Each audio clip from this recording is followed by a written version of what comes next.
Elephants are the largest animals on four legs. They have few enemies, but even these huge creatures are wary when they approach a waterhole.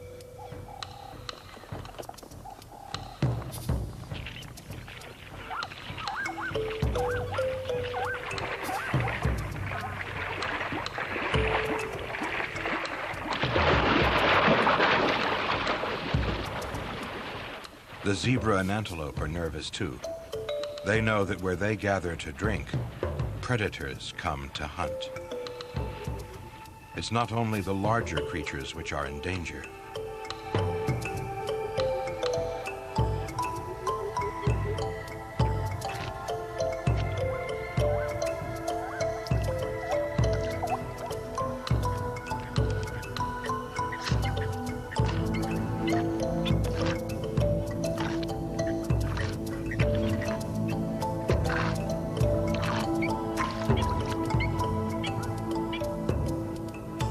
This is the story of the animals that depend on a waterhole in Etosha National Park, Namibia, and the dramas that affect their survival.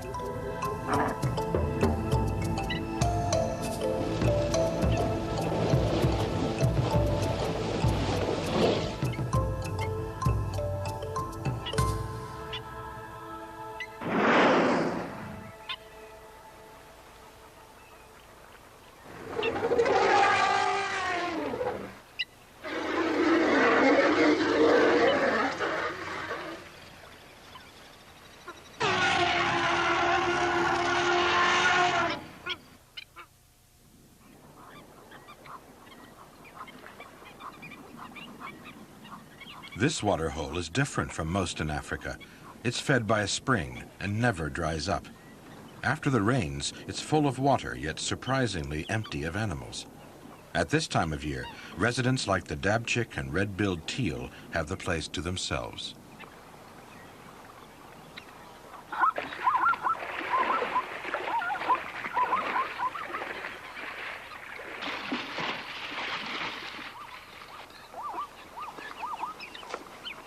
After a few weeks under the hot sun, the rainwater puddles out in the bush gradually dry up and the animals start to trickle back.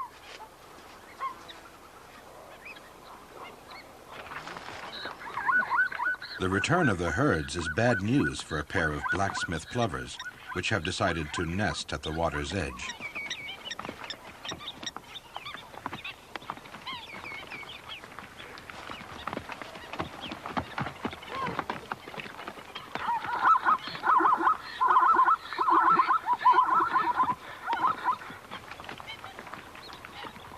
Plovers are courageous birds. They stand their ground against all comers, spreading their wings and calling loudly in defense of their nest.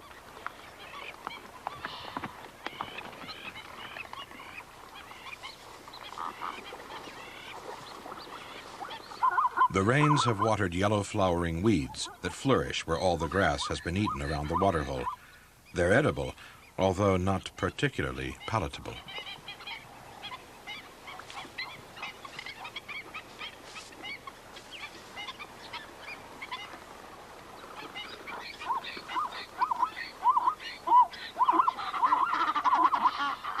The tangle of weeds helps to conceal the plover's eggs from predatory birds, but cannot protect them from hundreds of trampling hooves.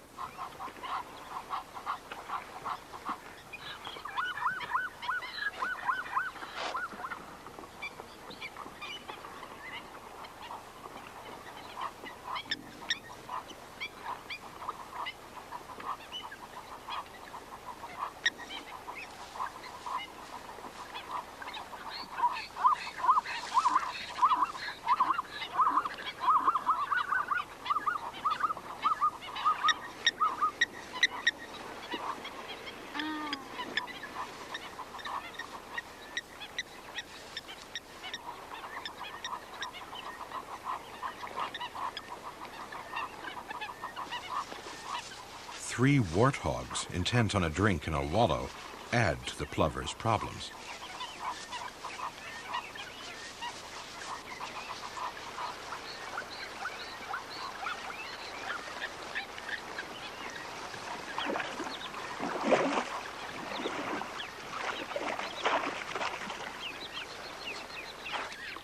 The rains have triggered the hatching of millions of small brown flies. It's a feast for water birds, especially the waders.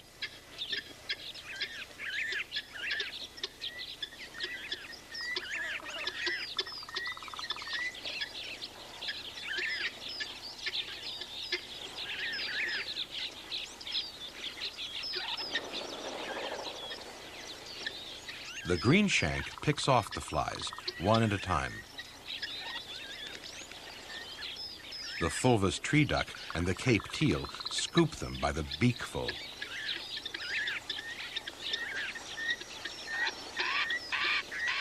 The plague of flies has come at just the right time for the red-billed teal and her hungry ducklings.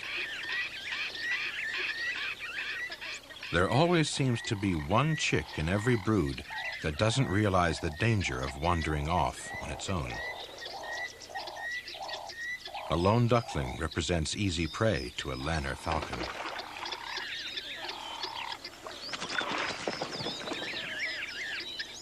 Teal are born with a natural instinct to dive for cover. The reaction saved this duckling's life, but the danger isn't over.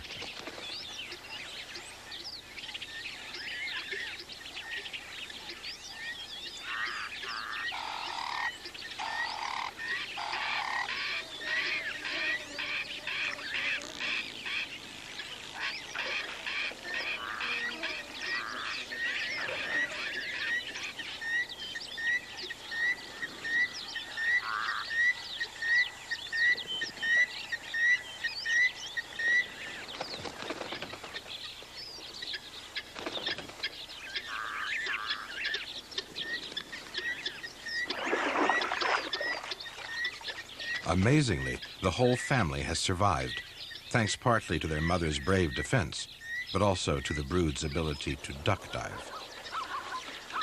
The blacksmith plovers are still having serious problems. There's only one treatment for nosy zebra.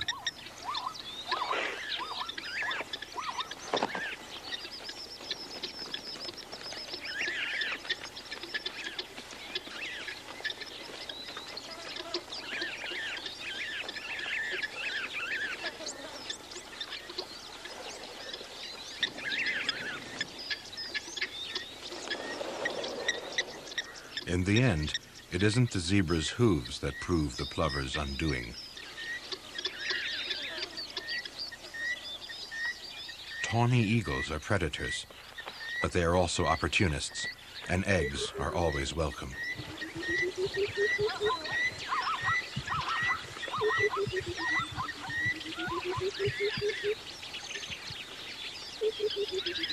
The plover's spirited diving attacks eventually drive the eagle off, but not before it has cracked all the eggs.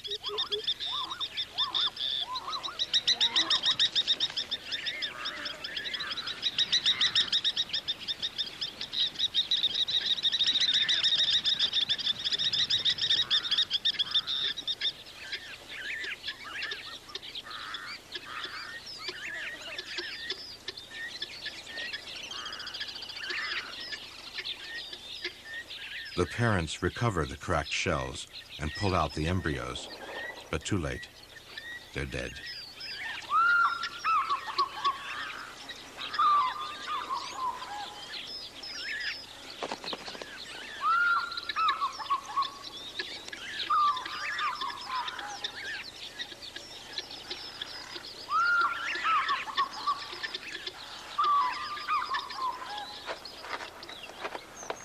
The springbok produce their young during the rains, when the grazing is good.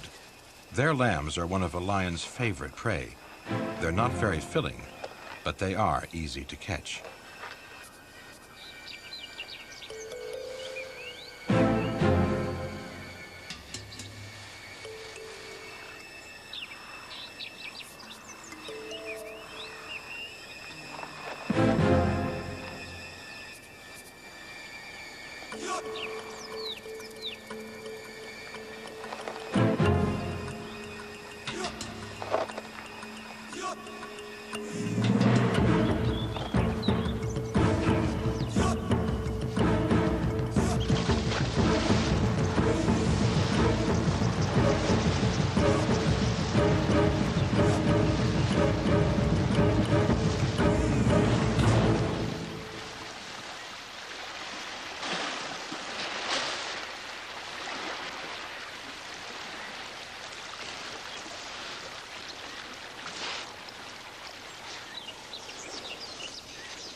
Lions have even been known to kill baby elephants, although usually only one which is sick, injured, or separated from the herd. For this reason, elephants will not tolerate lions when they bring their young to drink. They make their feelings clear.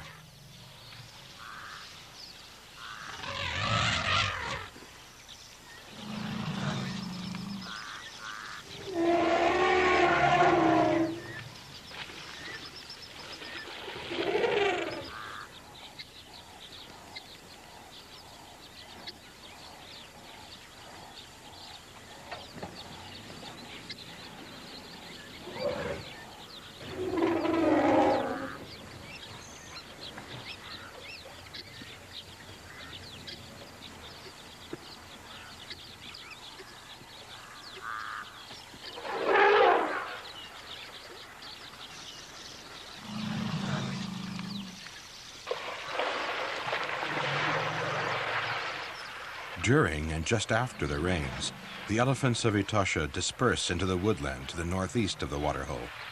Here they drink from pools and puddles for as long as they last. A month after the rains have stopped, when the country has dried out, they're suddenly back.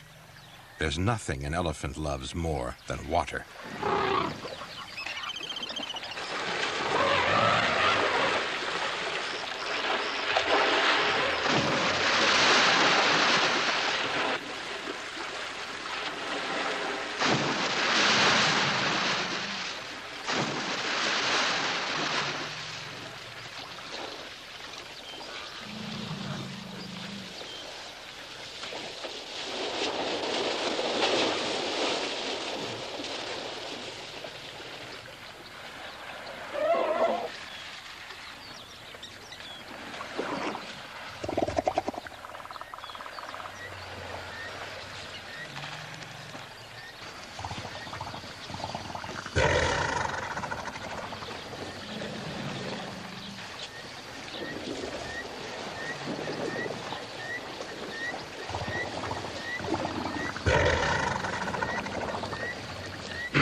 And after the bath, a dust down. A layer of mud probably helps protect against biting insects and skin parasites.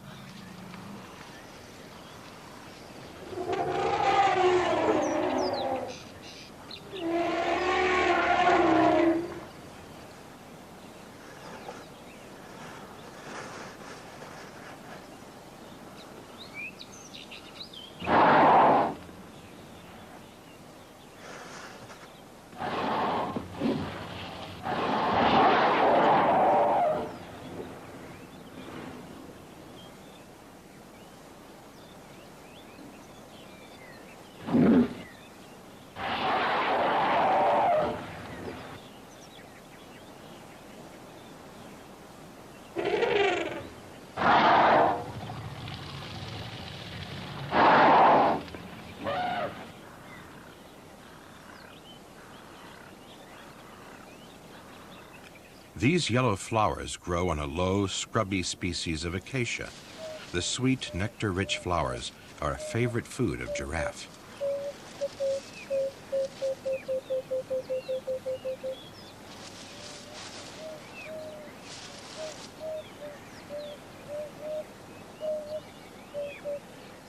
Their tongues manipulate the thorns to strip the flowers.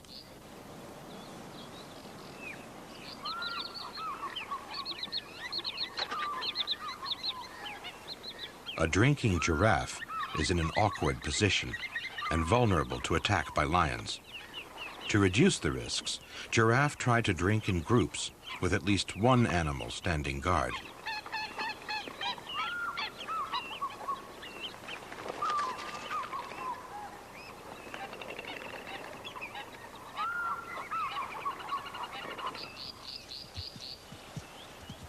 The combined attractions of acacias and a drink draw giraffe to the waterhole. An occasional outburst of high spirits probably helps release nervous tension.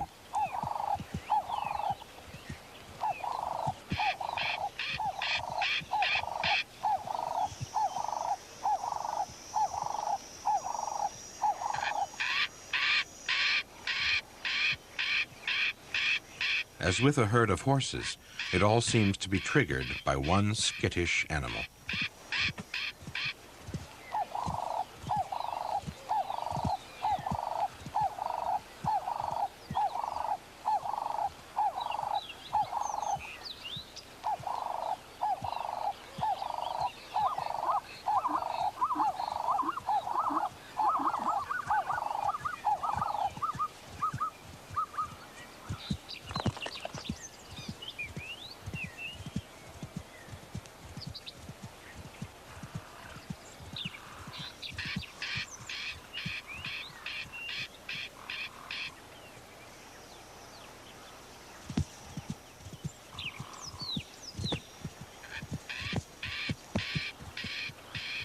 Lions rarely kill giraffe. Those long muscular legs can kill a predatory cat with a single blow.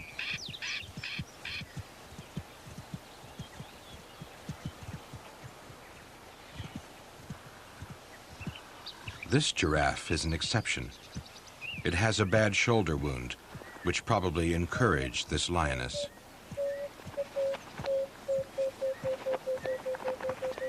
The giraffe is an adult bull. Apart from the wound, it's otherwise healthy, and the lioness soon recognizes her mistake.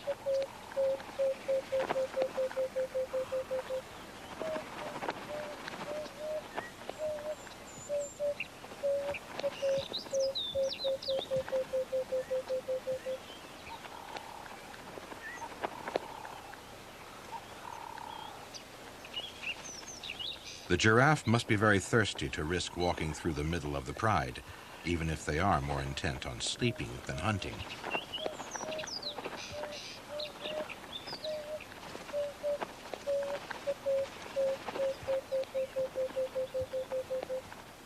Dusk is not far away, and the giraffe wisely decides that in the half light it would be dangerous to linger.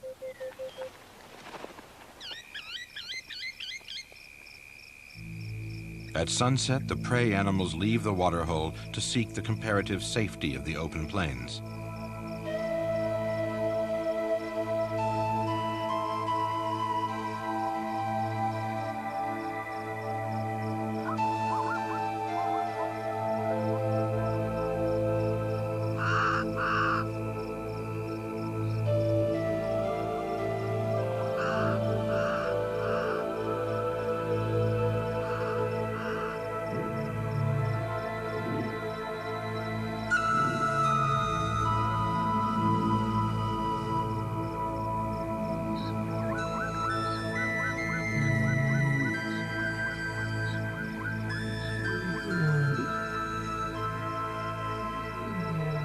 As the moon comes up, the only animals left are those big enough to have few enemies.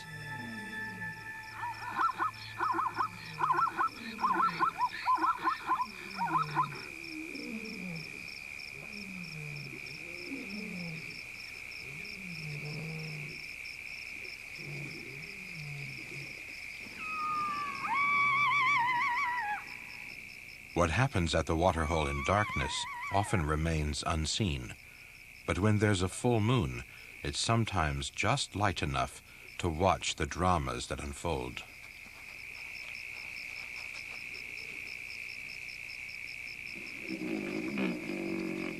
The black rhino come to drink after dark. They are solitary by nature and sometimes quarrel when they meet at the waterhole.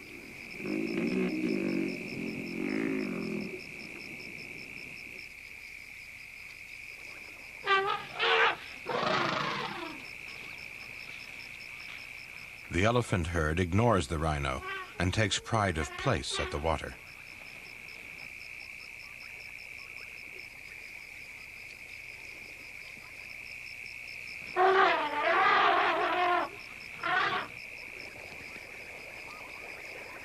Double-banded sandgrouse probably come to drink at twilight to avoid predatory birds of prey, which are only active during the day.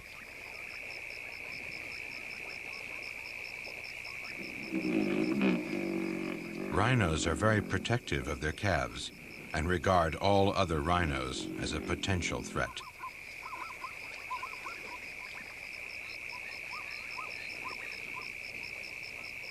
When a young elephant finds itself in the middle of a pride of lions, it trumpets in alarm. The rest of the herd immediately rush to its aid.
Once again, the lions must back down.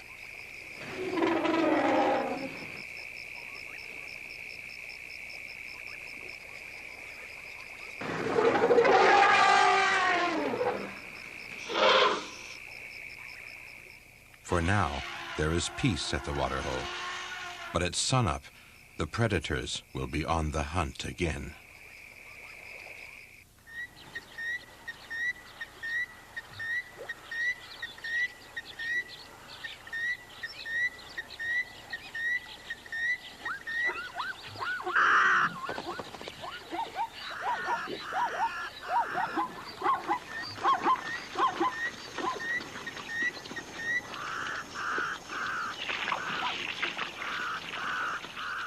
The zebra aren't under attack, for now, but all around them, other animals are fighting life and death battles. The blacksmith plovers obviously regard the black-headed heron as an enemy, though they are not its prey. The heron's specialty is doves. Instead of fish, it stalks small birds. Having caught a Cape turtle dove, it dunks it, possibly to drown it.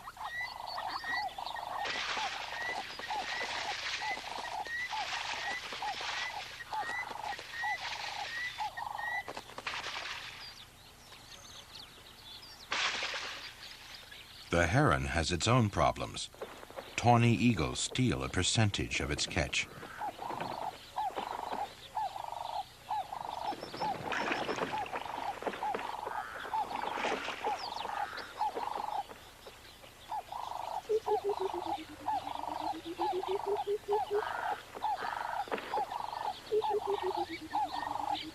There are plenty more where that one came from.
This time it's taking no chances.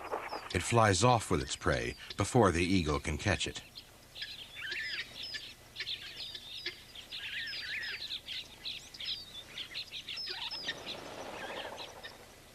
The doves coming to drink at the waterhole face attack from below as well.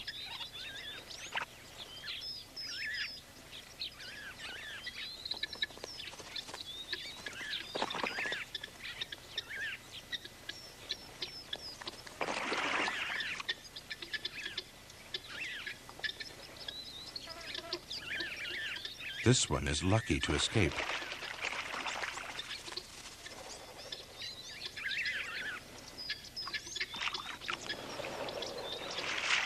But the capture of the next victim has an almost prehistoric horror about it.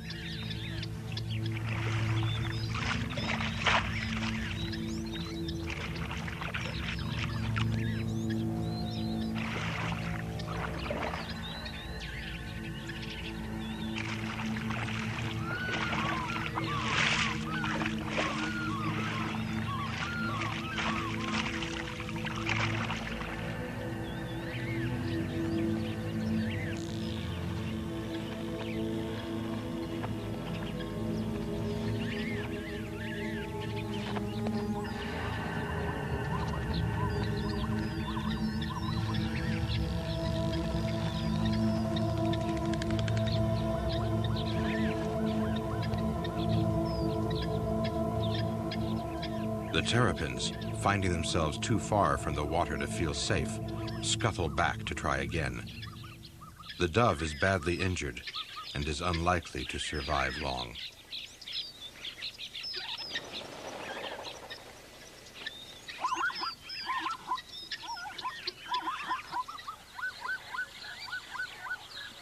Like most cats, lions are naturally curious. The terrapins have trapped an egret by the leg.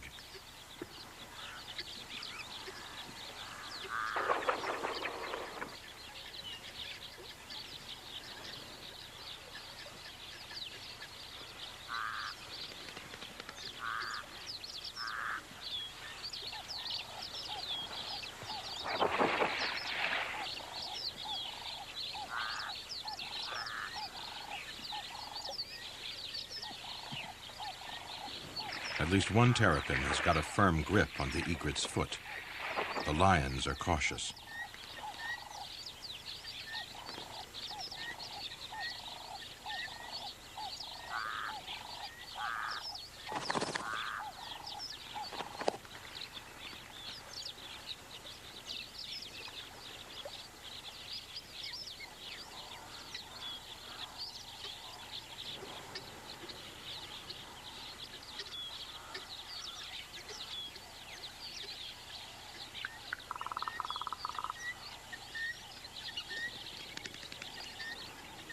By the time a cub goes to investigate, the egret is free, but it has paid a price.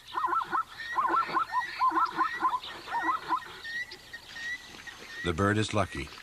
Its injuries are minor, and it has a good chance of making a full recovery.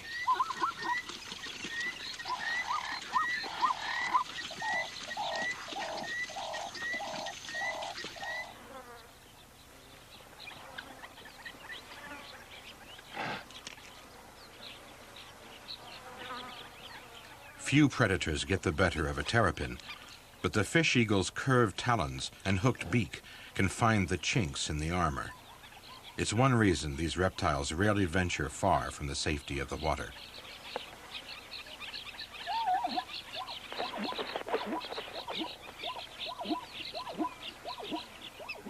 Unlike the terrapin, the tortoise lives practically all its life on land, although it can swim. Its shell is stronger than its aquatic relatives.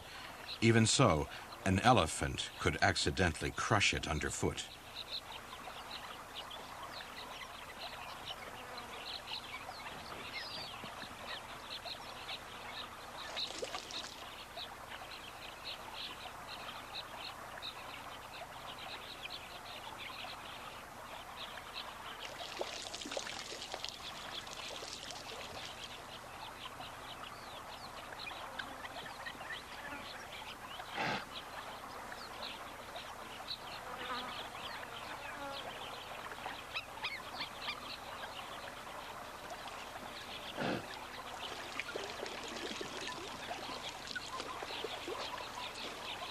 If the waterhole produces moments of comedy, it also provides scenes of beauty.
As the dry season progresses, at least 200 bird species come to the waterhole. The great white pelican comes to fish. But most, like the ostriches, come to drink. Unusually for birds, it's the females in this species which compete over a single male.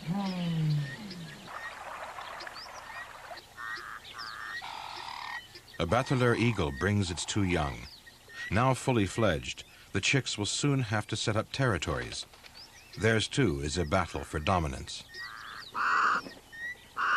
The Kori bustard is no threat, but crows seem to regard all large birds as enemies.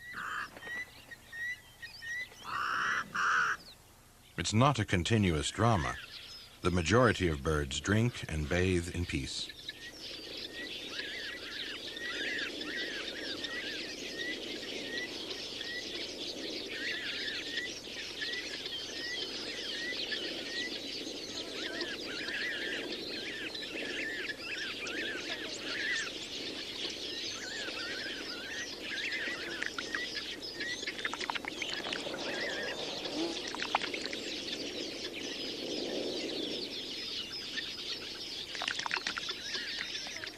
There are hosts of small birds, as well as giants like the 4-foot-high Kori bustard.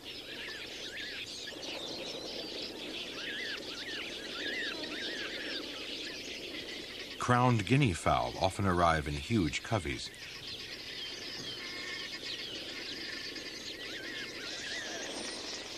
Red-billed quelea descend in swarms.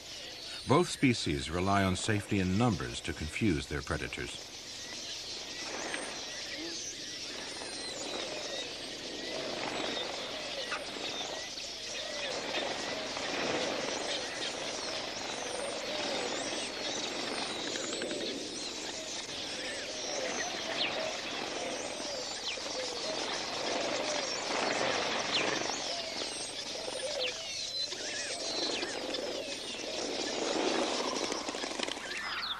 September is the height of the dry season. The rains aren't due before late October. Now the animals are completely dependent on Etosha's permanent water holes.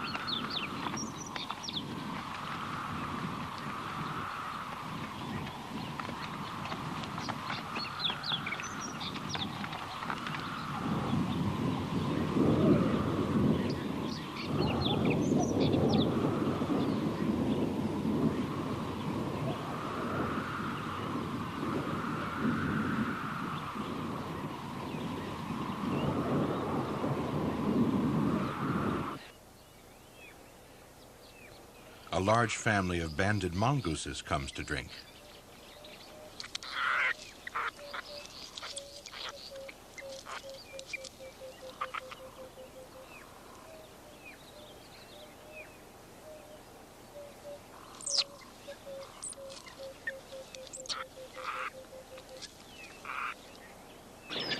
These Namakwa sand grouse are no cause for concern.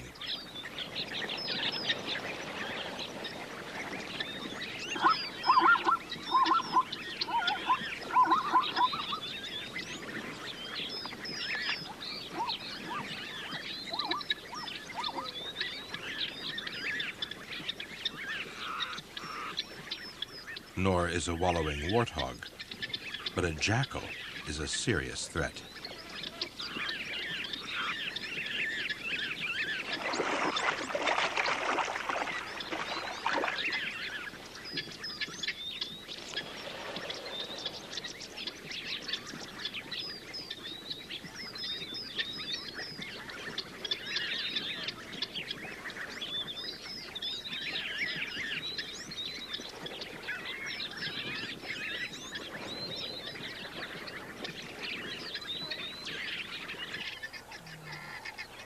These guinea fowl have been waiting to get to the water for some time. They've been scared of crossing a large open space.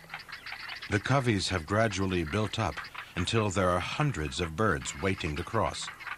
Finally, strength in numbers gives them courage.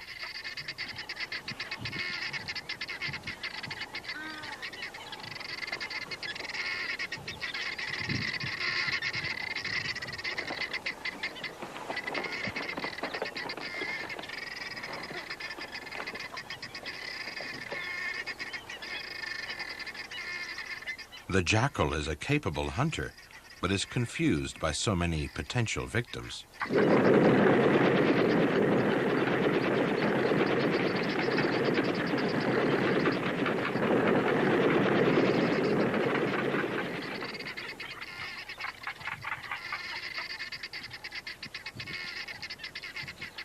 Underwater, another predator waits patiently to single out its prey. The python snorkels, its nostrils hidden among the waterweed.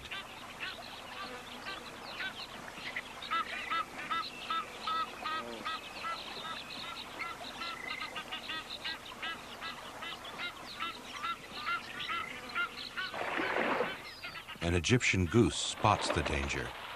For a red-billed teal, it's already too late.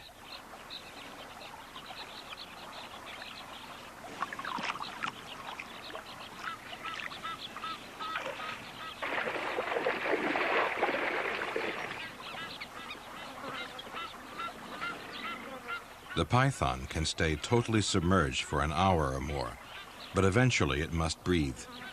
It uses its 9-foot-long body to coil round its prey and squeeze it to death. Finally, the snake releases the duck and swallows it whole.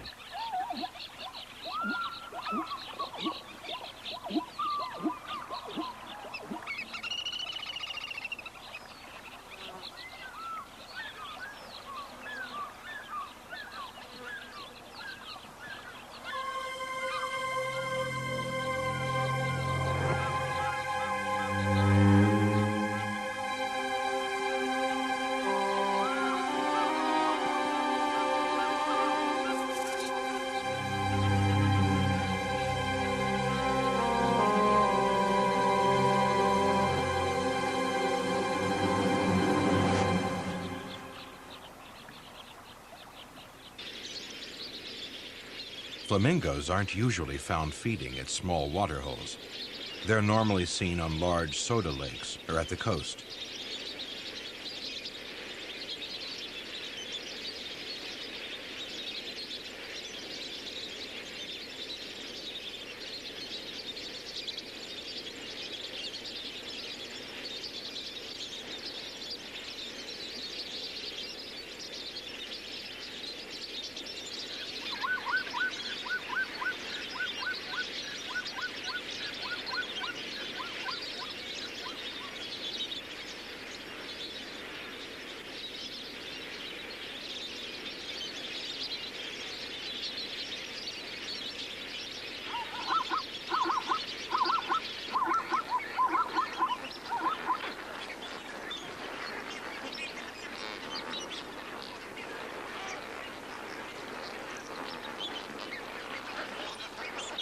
The majority of the birds are lesser flamingos, with some greaters among them. This strutting march is a prelude to courtship.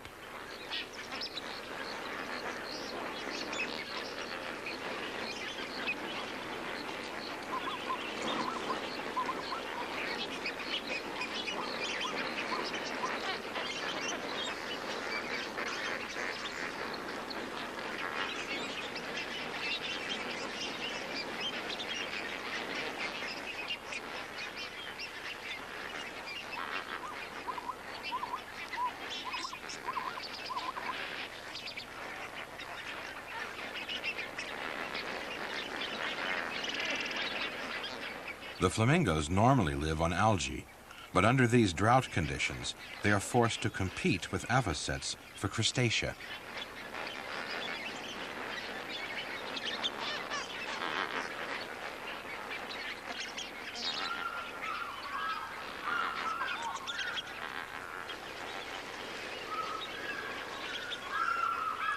One reason why flamingos choose large, remote lakes on which to feed and breed is for safety from land predators.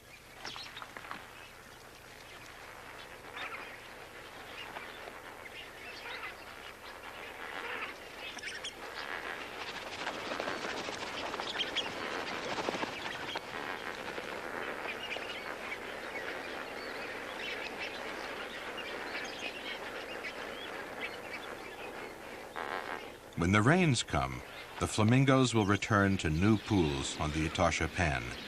If the rains are late, they may have to move hundreds of miles to the salt pans along the coast.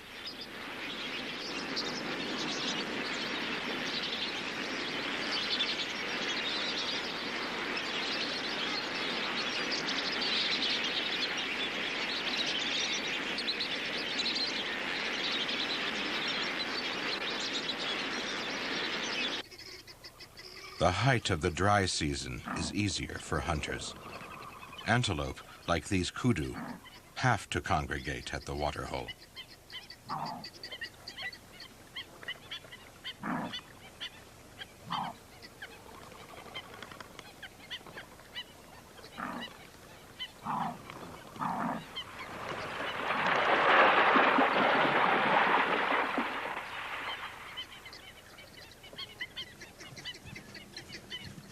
This time, the cheetah loses her quarry in the dust.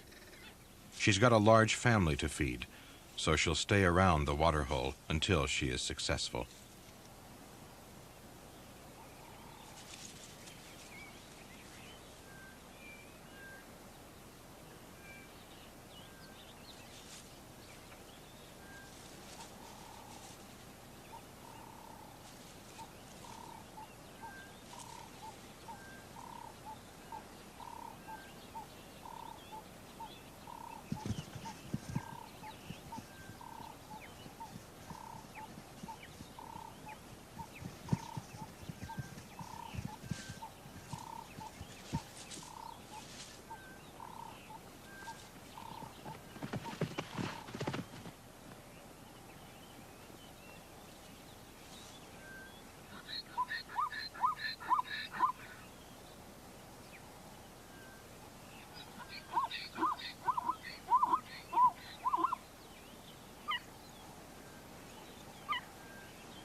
She lets her cubs feed before taking her share.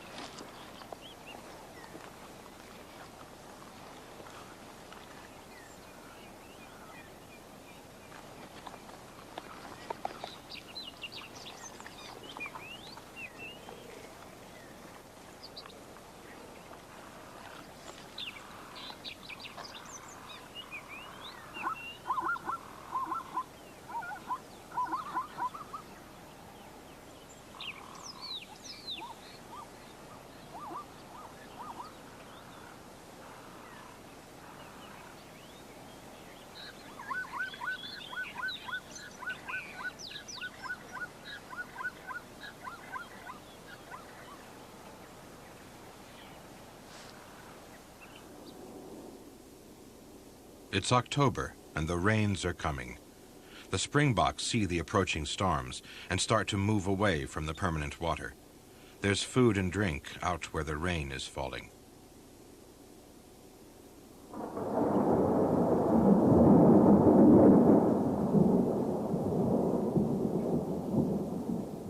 The rhino won't need this spring-fed puddle much longer.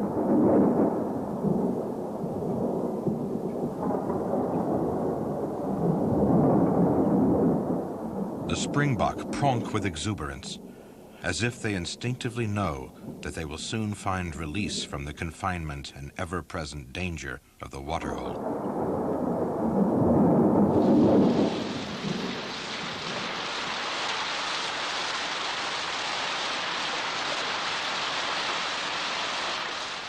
The permanent residents, teal and Egyptian geese, will stay on throughout the rains that last from October to March.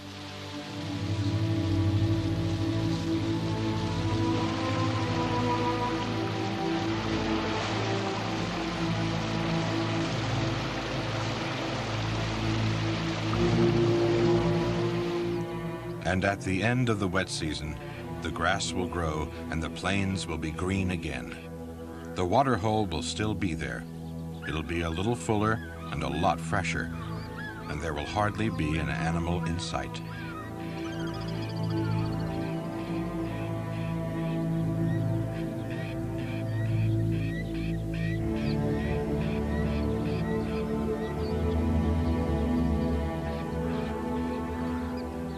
There will be carpets of yellow flowers, but nothing to eat them. It's hard to imagine that all the dramas of the past few months ever took place. But the sun will dry out the land again in a few short weeks, and the massing throng will be back. For all the waterhole's dangers, the animals of Etosha would perish if they stayed away from it for too long.